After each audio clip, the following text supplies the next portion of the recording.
خوبصورت اور سبق آموز واقعہ۔ حضرت عبداللہ بن مبارک رحمہ اللہ کے والد غلام تھے، اپنے مالک کے باغ میں کام کرتے تھے۔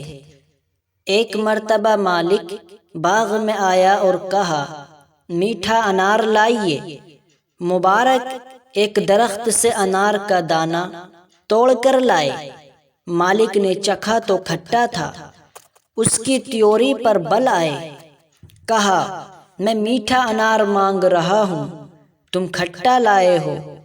مبارک جا کر دوسرے درخت سے انار لے کر آئے۔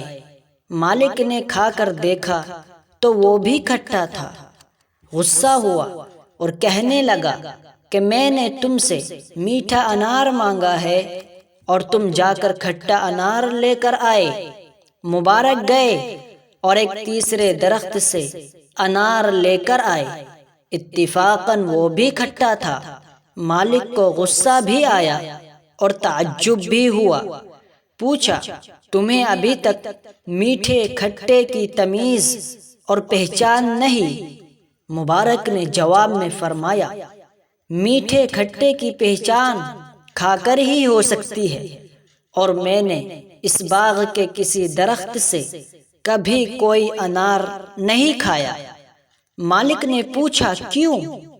مبارک نے کہا، اس لیے کہ آپ نے باغ سے کھانے کی اجازت نہیں دی ہے، اور آپ کی اجازت کے بغیر میرے لیے کسی انار کا کھانا کیسے جائز ہو سکتا ہے؟ یہ بات مالک کے دل میں گھر کر گئی، اور تھی بھی یہ گھر کرنے والی بات۔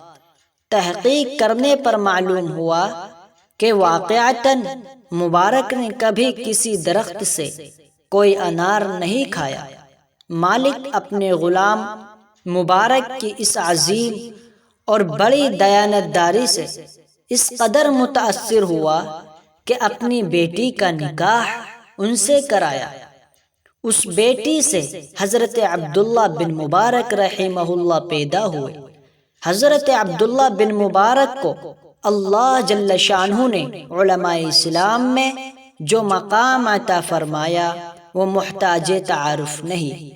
حوالہ، ریفرنس: وفیات الاعیان وانباء ابناء الزمان للعلامہ ابن خلکان المتوفی 681 ہجری۔